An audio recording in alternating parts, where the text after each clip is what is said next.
Magandang hapon po sa inyo, Kalipi.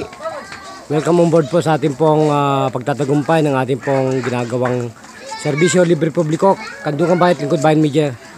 Missionary po ng ating host, Tony Falcon. So, ang hamon pong ito ay ating pong babantayan at talaga pong ipamumulat natin sa lahat po ng ating pong mga sumusubaybay ng ganitong programa na kung ang problema po ninyo ay pera, ay madudulutan po kayo ng kaligayahan ng ating pong host, Tony Falcon. Na kung saan po, hindi po sa amin mahalaga ang pera, kundi ang makapagsilbi. So, brother, gaano po kayo napasaya po ng ganitong programa natin? Malaking kaluwagan sa nakaramdaman ko na na-therapy pa ako kanina. Ano pong nilagay sa inyo? Yung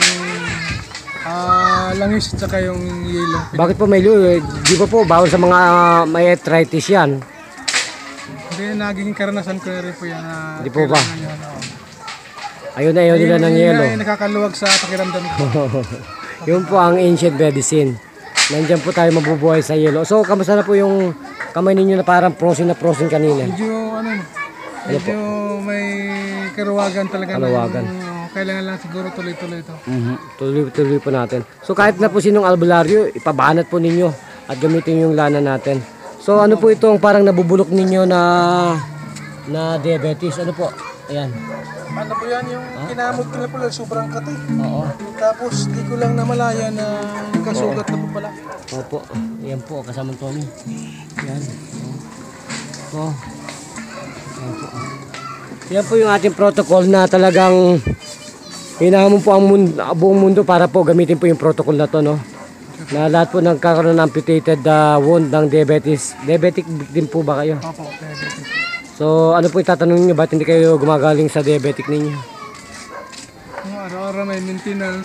Yun po Kaya tayo po patuloy na naghanap ng kalunasan. Kung ano pong kailangan po tanggalin na kagad yung uric acid para wala na tayong marami pang chichiburichis sa gamutan. Ano po? Okay po. So, ang system po yan, kailangan po tanggalin yung uric acid. Palabasin ang highest concentration po ng calcium at iodine ng ating pong thyroid para po mabasag lahat. Yung mga hindi na babasag ng mga cellular, yun po sa pamamarampong ito ay malulunasan natin ang ganitong karamdaman ng diabetes. So lahat po ng mga debris na nagiging laman sa pancreas, yung pong insulin natin sa glucagon, na dapat po ma-stimulate niya yung ating pong reserve glycogen, dapat po mabasag at yung pong mga additional source of energy po ng katawan katulad ng mga itong tinatawag nilang amino acid mabasag po. Ma-convert po yan sa tamang essential fatty acid na magagamit po ng katawan. At saka ang una pong dapat pati maranasan po ng tao, yung pong inyong kaninang mainit na ulo, nasana po? Ito kasi Lagi po bang mainit ang ulo mo? hindi naman po Hindi kasi naman po. tayo nagdarasal kung ano may init. Sa Panginoon pa rin tayo tumatakbo. Ano pong kailangan. So kailangan po mapatay yung hereditary na yun kung bakit kayo nagkaroon ng diabetes. Pangalawa po, ibalik po yung function ng autoimmune system. Para po yung mga defense po ng mechanism ng immune system natin mabuhay. Yun lang po yun. So ano pong pangalan natin sa totoong buhay? Ako po si Rolando Estandarte po. Ay naghangad ng lunas sa karamdaman ko po ito. Kaya sana po matatagpuan ko na po yung Okay, ganun na po eh. Lahat po hinahamon namin sa protocol namin, sa pamamaraan namin. Hinahamon po ang naniniwala sa Diyos at naniniwala po sa martial arts. Kailangan po talaga po yan. Sa ibang bansa po, ang paggagamot po, kalaki po ang martial arts. Dito sa Pilipinas, walang kwenta ang martial arts. Ginagamit nila sa patayan, sa ring. Wala ho yun. Hindi po naglulugod doon ng Diyos. So wala na po kayong dadagdag. Yun lang po, sana pagpatuloy yung mga ganung gawain para masuportahan po yung mga lalo-lalo na po yung mga mahihirap na wala talagang financial na dapat kagaling doon sa karamdaman nila lalo may kakulangan. Ang problema po nga, may mga negative thought ang mga nakaupo po sa katalungkulan. Kapag ikaw hindi registered dito na nasa Western Medicine Professional Doctor, hindi ka nila sometimes hindi ka nila papasukin sa barangay at saka sa City Hall, sa City Government Health Office Officer. So yan po ang kakulangan ng ating pong gobyerno. Baka raw po may mangyari sa inyo. Eh kami po assassin eh. Assassin po kami.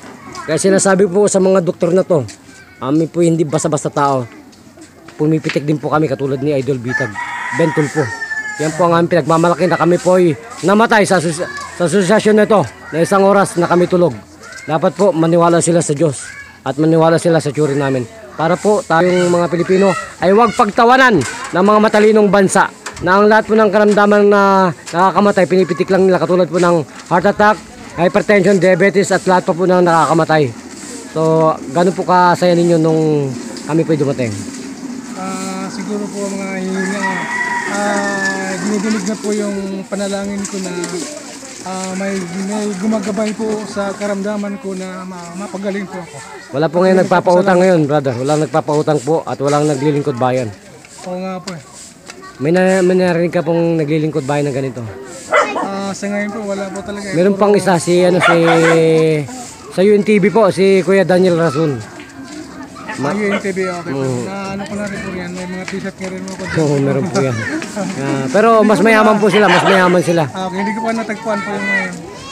Salamat po na dumating kayo at sana kayo naman ako yung gabay sa mga taong mahirap na walang Kakayanan po. financial kakayanan na masuportahan yung mga gamot ng ganito.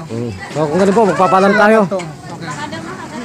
Ito pa rin po ang isang nagpapatrol at nagbabalita kasama Tony Falcon, naglilingkod bayan para Junugeri. Buhat po dito sa Cainta, San Andres, Bukid, Cainta City, Philippines. Bita ka sa paglilingkod.